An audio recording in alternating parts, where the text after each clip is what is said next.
Expeditionary Learning Academy, and I'm proud to be here today to introduce the class of 2010. The students in front of you have earned over $300,000 in scholarship monies.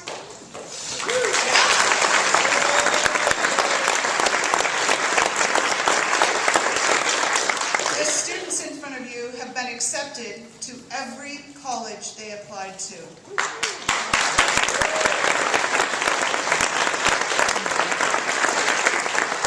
And they're prepared to follow their goals. As you take your photos and admire these beautiful people, notice the honor cord they may be wearing, representing the completion of a rigorous honors program. Also notice the flags on their sashes, which represent their own international travel in the 4 years at Northpoint.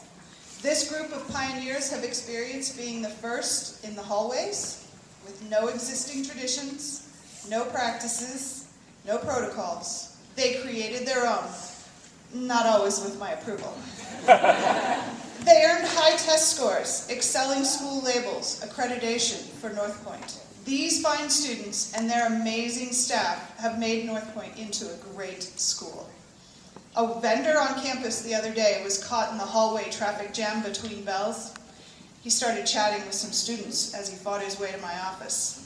They had a pretty deep discussion, I guess, because when he came in, the bell rang, he made his way into my office and he said, "Wow, I just had a really deep conversation with a student in the hallway."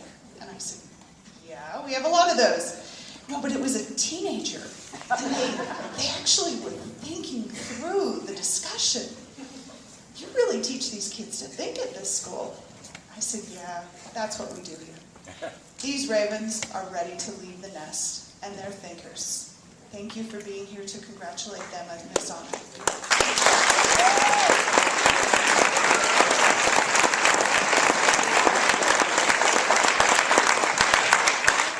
Our keynote address today will be from a man who views life a little differently.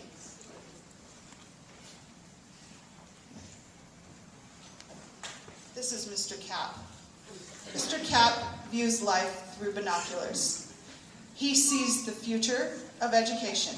He looks into it, and in there he saw Northpoint 5 years ago.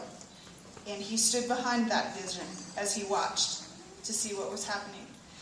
Sometimes he looks through these binoculars to locate pink tents dotting the hillside. Sometimes he looks through these binoculars to see if the evacuation helicopter is here yet. But mostly he looks through these binoculars to see on the horizon an awesome educational program and a group of students that have fulfilled that. I introduce to you Mr. Kevin Kapp, Superintendent of Prescott Unified School District.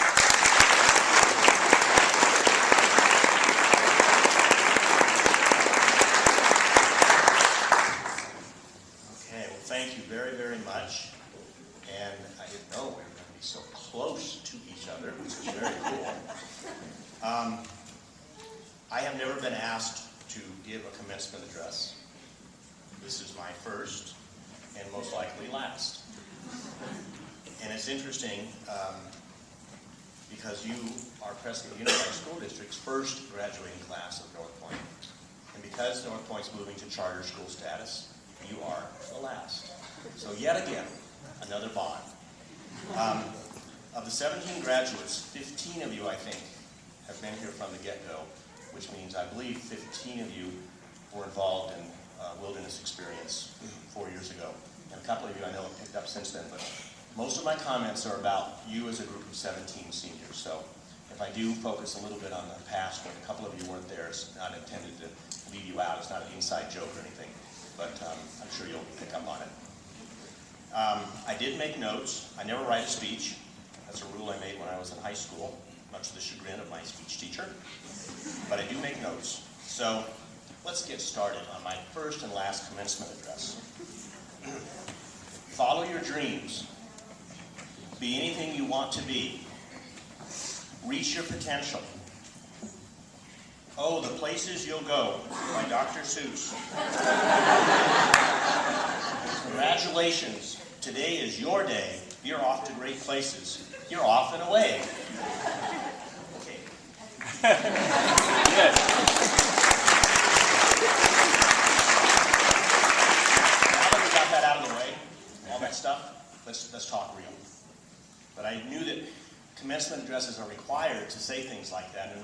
book, so I did it, right? So if everybody ever asked you if it was a good commencement address, you go, yeah, Mr. Kapp did the prerequisite reading from You'll Go Far Away or whatever. Okay.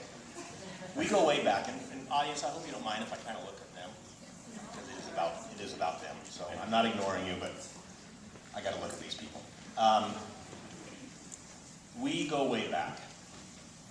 Well, at least 4 years, which in your lifetime probably seems like eternity. In my lifetime, it seems like a while ago, but it's not that far. Let's talk a little bit about 4 years ago. I need to tell you a few things that you probably didn't know 4 years ago when we had our camping experience on Mingus Mountain and we got a little wet.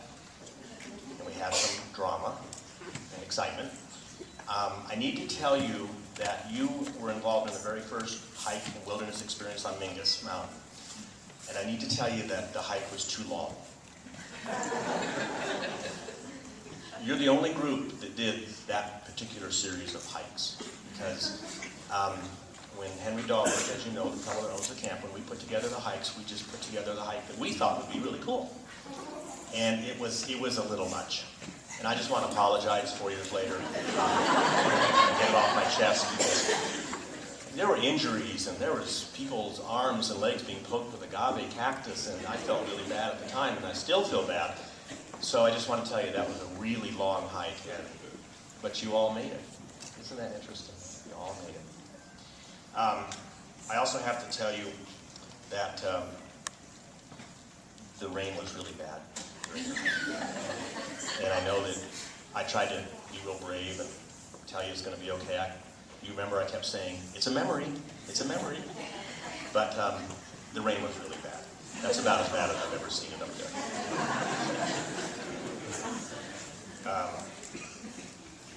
I just couldn't complain in front of you because I had to be a leader. That, by the way, I just made one of my points. I had to be strong in front of you because I was a leader. Now, when I went to my tent, I held on, but it was pretty rough. It was cold and wet, and some of you were really cold and wet. Wet sleeping bag, bummer. But we got through it. The other thing I have to admit to you, that I know some of you were on a trip where we kind of had that helicopter thing. And then you're aware that we hiked down, and then I had to run back up 2.5 miles, and then run back down 2.5 miles, and then kind of run back 2.5 miles for about 10 miles total. And you just need to know I was really, really tired. And I know I tried not to look tired, but I was really tired. I don't know if I've ever slept as soundly as I did that night. That was a long day. I don't know about you guys, but it was a really long day. So I just wanted you to know that later, 4 years later. I was just trying to be tough and all that good stuff, but it was a pretty rough day. But we got through it, so no complaints. The camping trip, this is a cliche, but the camping trip made us stronger, didn't it? I don't see any heads nodding. But it did. It made me stronger. I know it made you guys stronger. I know it did. It's a unique memory. If you remember, the first group that went out, you remember that the morning after the torrential rain, that the next morning, my wife of 36 years, Mary Ann Kapp, and Henry Dahlberg showed up that morning with hot chocolate, all the way from camp, which was 5 miles away on a horrible road. They got up at 4:30 in the morning to make us hot chocolate, and bring us hot chocolate and dry wood, because they felt sorry for us, because they knew we got nailed.